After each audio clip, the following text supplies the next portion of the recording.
a 6-month placement in the orchestra pit for Phantom of the Opera, of all things. That's cool. London's West End.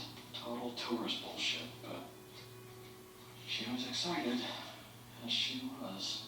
You didn't want her to go. And you were judging her something which was making her happy. She sent me a postcard every week. Upbeat, but saying she missed me. With poems and such. That's sweet. I felt so far away, you know. Long time on my own. What's this? My birthday. So you weren't alone the whole time she was gone? What do you mean? Well, someone took this photo. Yes, once again. So that's... Emma. Oh, God, yeah. Oh, Christ, yeah. Don't look at me like that. Like what? Like you are. Okay, so it was my birthday. I had 2 drinks at work. Not my idea. They were practically forcing shots. They forced you to drink, and you were forced to cheat. It was a dumb thing, okay? It was just a one-off thing. Adults who can't recognize their mistakes, you know? Me and Emma in secret. It wouldn't have been a big fucking deal if what? I never called. Couldn't afford to. It was your birthday. This night, she gets up early and called to sing me happy birthday. Because it was your birthday, you made that effort. I don't know why. Me and Carol screaming at each other down the line. She yelled all kinds of shit. I yelled all kinds of shit back. You don't understand. What did she do that was so awful, so heinous, you become this wounded dog? I haven't shown you yet. So it means that it's something that didn't happen yet, you know, in the chronology of your relationship, so which can't explain and or justify the fact that you were like that with her. Carol knew you were coming. Right. A few months or so after my birthday.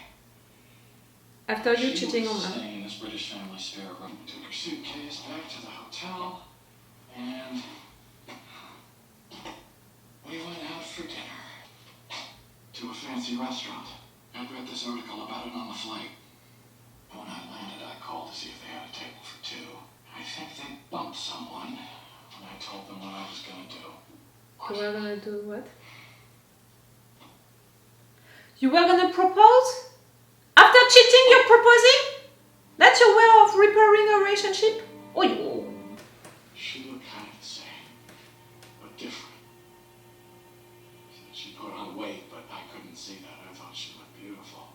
Was she pregnant? I ordered a bottle of champagne. What I said earlier about the daughter. But she didn't touch it. She didn't want to drink anything. I had to bite my tongue because, you know, it was irritating. I had the ring in my pocket, so I was nervous. Finally, I pluck up my nerve, and I take out the ring, and I almost dropped it. I was so jittery. And she looks at it, and she goes quiet. She doesn't even look at me. Cheeks are burning, my throat is dry, so I'm drinking more, and then in the end, I ask her, just say something. And she's just staring at the floor, so I bang the table with my fist, and now everybody's watching, and she just gets up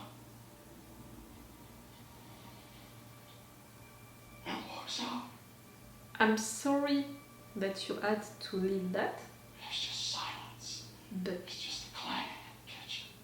how you're telling the story shows clearly that you didn't understand anything. And I'm just not talking, you know, about the maybe pregnant situation.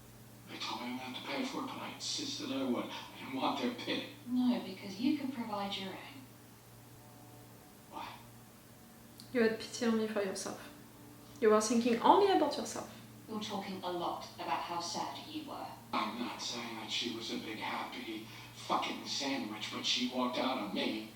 Not a word as to why. Would you have listened if she told you? You didn't open the door She for her. knew that I was coming. She could have ended it on the phone. She made me fly all that way. She But knew not that that I you were was coming to propose. You said this was autumn 92. Fall, yes, like October. She looked sort of different. Wouldn't drink. She was pregnant. With me.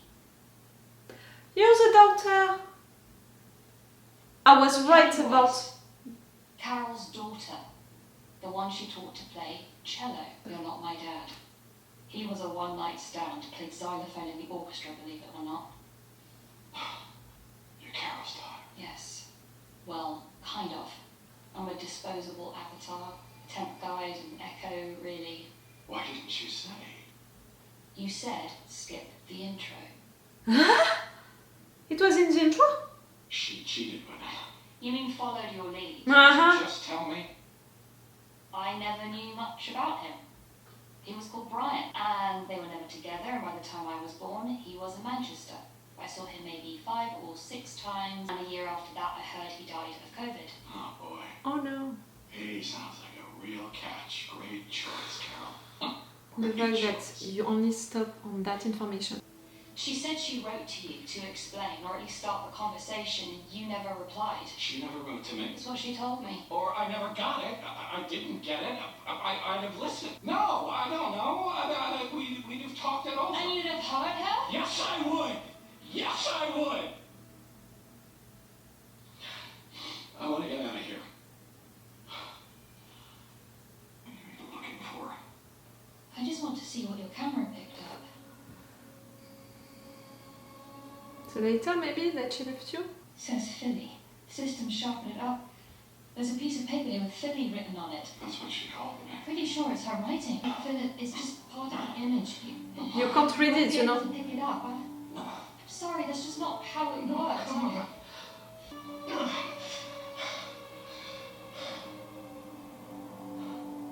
Get me out of here. Maybe you kept it someone. No, Are you sure? I fucking remember. Mm-hmm.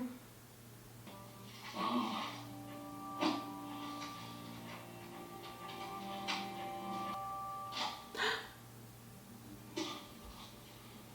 You had it! Thank you! You had it all this time! Philly, I have to tell you something. I couldn't say earlier. I froze. I'm sorry. Please don't hate me. That day I rang and got Emma, I was so mad. I had a one-night stand with someone in the orchestra here. It didn't mean anything, and I'm sorry. I think I want to keep the baby. I don't know. But could you live with that if I did? If you still want to talk, meet me tomorrow afternoon at the stage door after the matinee. Same. I'll But understand I'm if you thinking really wanna see him me. during that I moment love you, Carol. with how he was and how he still is in fact. Would he have met her like now he regrets because he knows all of the consequences. But during that moment reading it, I'm not sure. I'm so sorry. Your life and our daughter's life would have been so different. Do you have it? You have the cello music?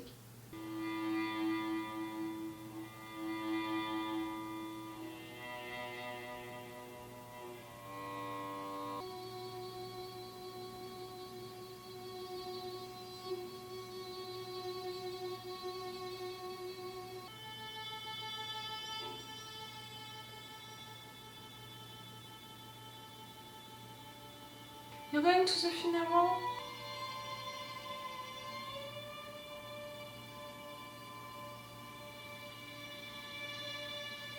And our daughter is gonna play that piece.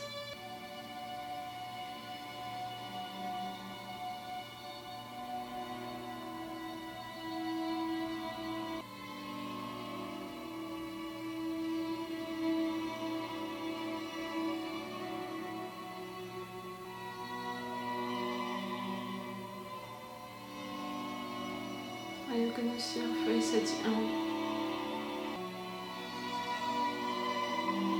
I don't care if I'm not seeing her, but you need to.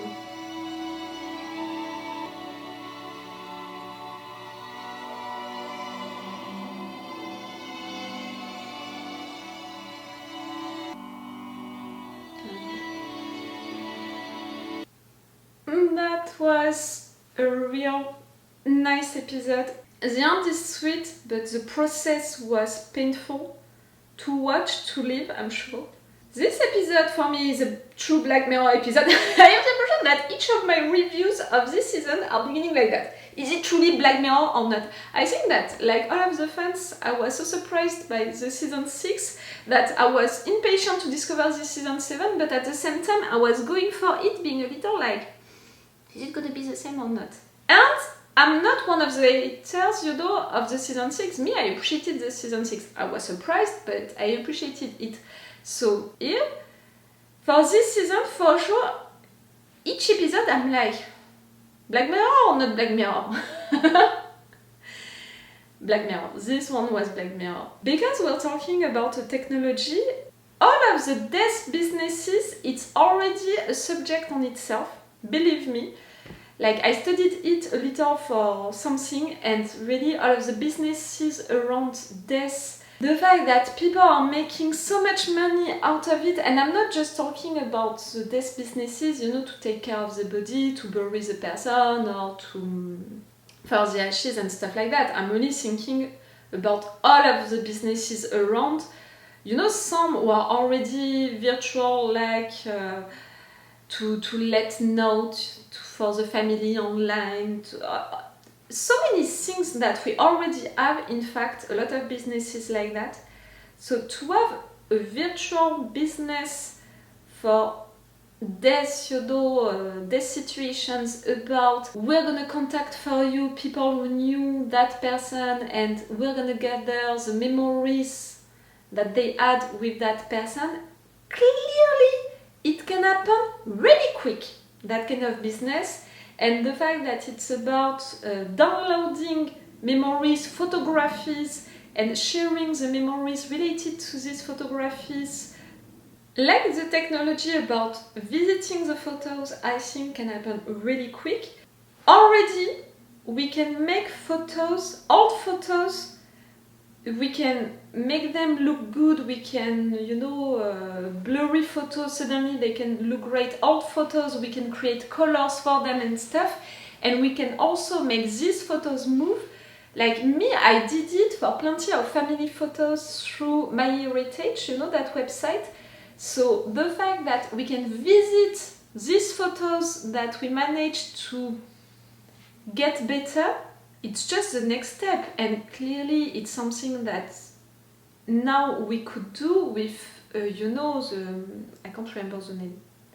You know what I mean by that, you know, the virtual world that we can create, that we can go into for games. The next step, you know, of these two things going together, it's that, you know, to visit photos which are looking better, so to visit memories like that. So these subjects, you know, playing with photos that way and the death businesses being used that way, it's a real subject that we already have into our societies right now and which can evolve that way really quick.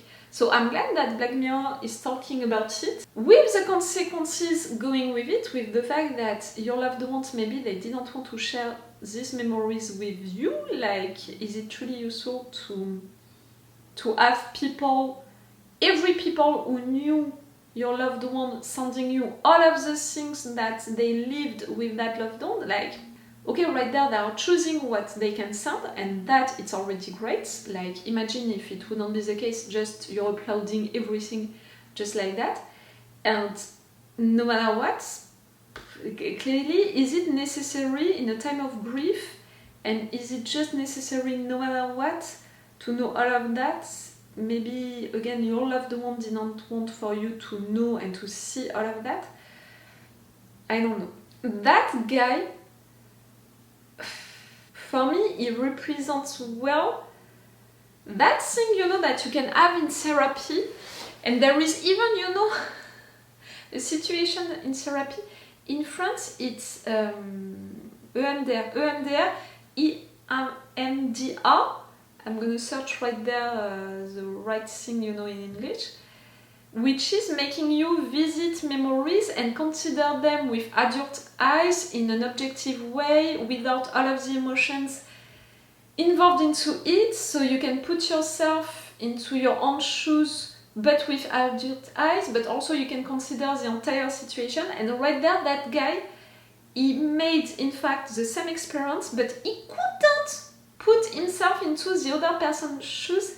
And, like, I'm sorry, but they didn't have a good relationship. At the end, clearly, I'm sad that they didn't end together, and their lives would have been totally different, and maybe they would have been happier.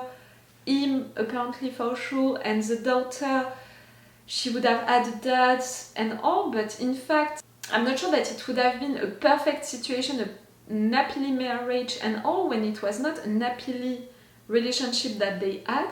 He was drinking too much, he was not pushing away girls flirting with him, and he was putting all of the blame on his girlfriend. He was not, considering her passion for cello. Really, like, the band situation was not good at all. When finally she found a job in which she could play cello, live from her passion, he was just like, oh, she's going away, she preferred that and all. He cheated on her during that occasion. Okay, she cheated also on him, but as a response to it, I'm not saying that it's making it better, but I'm just saying that it's a fact. And really, he was drinking too much already before all of that experience with her, when at the beginning of the episode, he blamed her. She made me finish my life like that, drinking that much and all. You were already drinking that much before. I'm not sure that it was a healthy relationship, that it would have been a healthy relationship with a baby that he was not the father, the biological father of, into the situation. Like, I'm not sure that it would have been great for both of them to stay together, to have that kid together. Like, I'm not sure. But we can never know, and maybe it could have been great, maybe not. And the fact that the lesson at the end, it's not the fact that he's thinking again about these memories and at least taking his part of the responsibility why the relationship ended like that. The response is, in fact, she truly cheated on you, she had a kid, and you didn't get the letter in which she was explaining you everything and all. Like, take out the letter. He didn't try to recontact her. He didn't try to go after her to fight for their relationship. Like, I'm not saying that he should have done it. I'm saying that if truly that relationship was important for him, he could have done it. And yes, I don't appreciate the fact that the answer is, in fact, she cheated, she was pregnant, she left a letter and you didn't read it, so hey, it's really not your fault. At any moment, it was your fault. Us, we saw the mistakes, and the show is making us see the mistakes. The show is insisting on them through the daughter's voice, the virtual daughter's voice, but him, at any moment, he shows true regrets for what he did, or that he understands that before he did something bad. That's bad.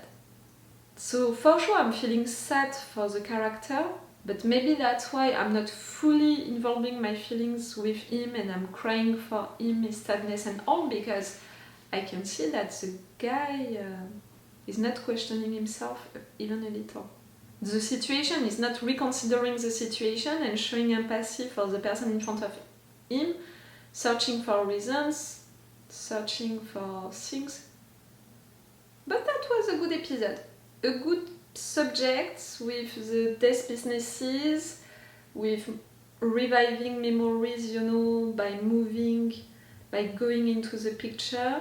Mixing these two things together, that was pretty great, and through a personal story which is in fact pretty common, with in fact a regular story about a relationship which ended badly, and yes, that's good. And again, that's what I'm expecting when I'm watching an episode of Black Mirror, like for the episode 1, like for the episode 3. That's pretty cool. Episode 2 was really an anomaly, into this season so far. When episode 4 was still going with Black Mirror, because it's a common guy, something exceptional is happening to him with this retro game. But you know, we have episodes like that also into the first seasons of Black Mirror. It's functioning. When episode 2, it's more going with season 6 and with the fantastic stuff, in my opinion. Okay, really good. Really good. I have only one episode left that I'm gonna watch tomorrow because it's 1 hour and a half and I don't have that time today.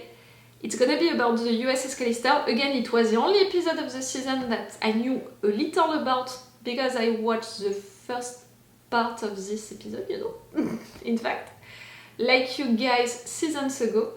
So I cannot wait to be back, and that's gonna be tomorrow for me in another video for you. Remember that if you want, on my Patreon you have these reaction videos earlier, meaning that if you're watching this on YouTube you already have it on my Patreon. You have 2 versions, the level 2, a longer reaction part than the one that I plan to post on YouTube. Wish me luck with that. And with the level 3, like that, on my Patreon, you have the 4 reaction part, my reactions and my thoughts to everything, all of the episodes. It's all for you and for me for today, so it's all for me for now. So bye for now. Bye. Wait a minute, Doc. Are you telling me you built a time machine?